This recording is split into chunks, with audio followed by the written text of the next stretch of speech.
Hi everyone, Ultra Squad here. Today we will explain and show you how to reach pro melee DPS following our instructions.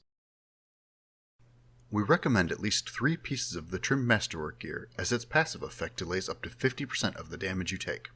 This is very useful if you want to push higher in rages at the Archglycor, or if you are soloing pools during the Angel of Death encounter. My other equipment includes the Gloves of Passage, a Reaver's Ring, a Ring of Vigor, an Essence of Finality amulet, and a Tokar Kiln Cape. My primary weapons are the Augmented Dark Shard of Lang and the Augmented Dark Sliver of Lang.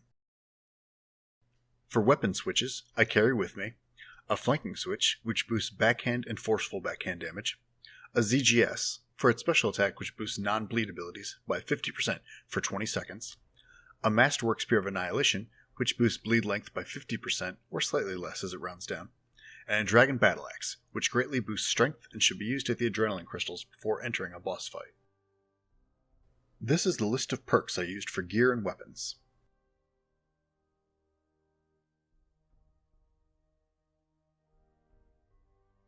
Following specific rotations is often hard, because it depends on which adrenaline potion you are using, Relentless Procs, and Impatient Procs, which is why it's better to know the order of abilities to use and fill in the gaps with the best basics depending on the situation. Melee's damage output revolves entirely on Berserk, aka ZERK, and the Zaros Godsword spec, with strong bleeds in between. As ZERK doubles your non-bleed abilities for 20 seconds and has a cooldown of 60 seconds, you should be activating this ability every minute on the second it goes off cooldown. During the remaining 40 seconds, the ZGS spec is your friend, as it boosts your non-bleed abilities by 50% for 20 seconds. This leaves 20 seconds where you are in neither ZERK or ZGS spec to use bleeds as you please, preferably with a Masterwork Spear of Annihilation. Ability order. The strongest basic is Dismember, especially if you have a Strength Cape and or a Masterwork Spear of Annihilation, and it should be used as often as possible outside of ZERK. It has a 15-second cooldown, so you can use it once before the Godsword spec and once after. The second strongest ability is Backhand with Flanking 4. If the boss is facing you, however, this ability should never be used. In third place we have Sever, Decimate, and Cleave, which all have the same damage. In fourth place is Greater Fury, and in fifth there's Havoc or Smash. Note that Havoc and Smash can be useful if used with the Gloves of Passage right before a bleed, as they boost the damage the target receives from bleeds by 20% for 10 seconds. The strongest threshold is Blood Tendrils, dealing 430% average ability damage with a Masterwork Spear of Annihilation, which is extremely high for a non-channeled ability, but it has a cooldown of 45 seconds, so you can only use it once per 1 minute cycle. The second strongest ability is Assault if the animation is cancelled to keep it at just over 2 global cooldowns long. However, with an ability cooldown of 30 seconds, Assault should only be kept for ZERK and should be applied as a bleed after Greater Barge. Next we have Destroy, which takes a little over 2 global cooldowns to finish and can be used once in ZERK and once in the Godsword spec. After that is Forceful Backhand with Flanking 4, Slaughter, and Greater Flurry. Note that Slaughter has the potential for the highest damage if you are able to move the target, as that triples its damage. During ZERK, Dismember and Blood Tendrils do not get their damage doubled, and thus should not be used even though they have the highest base damage.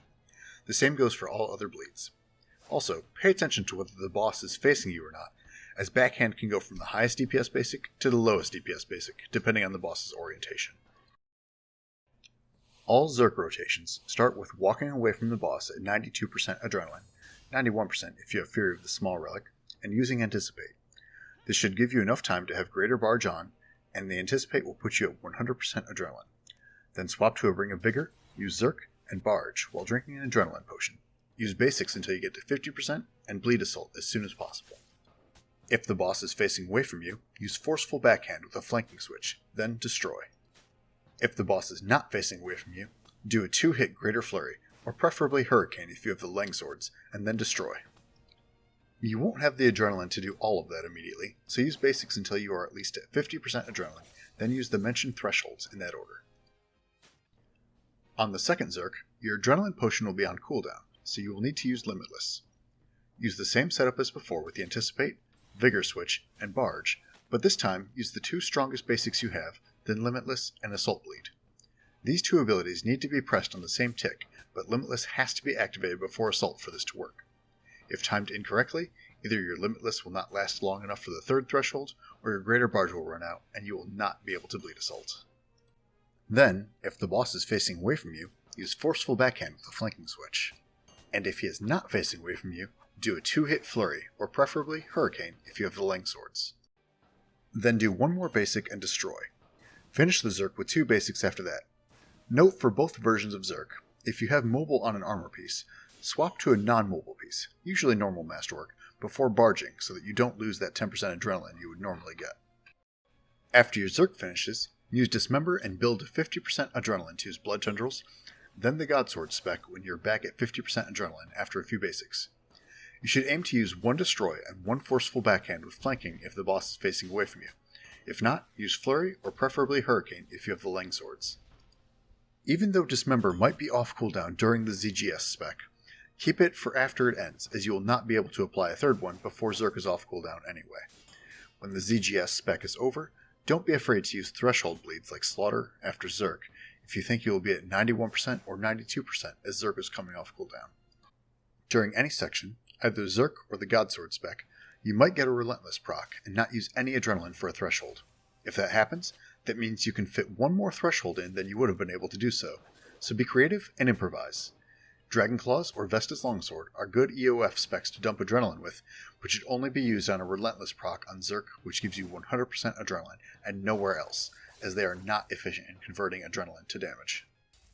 Following this guide, you can expect around 240 base damage per minute, taking into account consideration for some imperfections. Using Vuln Bombs will boost your DPS by 10%, and should be thrown at your target right as you are using ZERK, since they last exactly for 1 minute. Adding Berserk, Majorat, or the Supreme Brawler aura, a Ripper Demon with scrolls, scriptures, or grimoires will also greatly boost your damage output.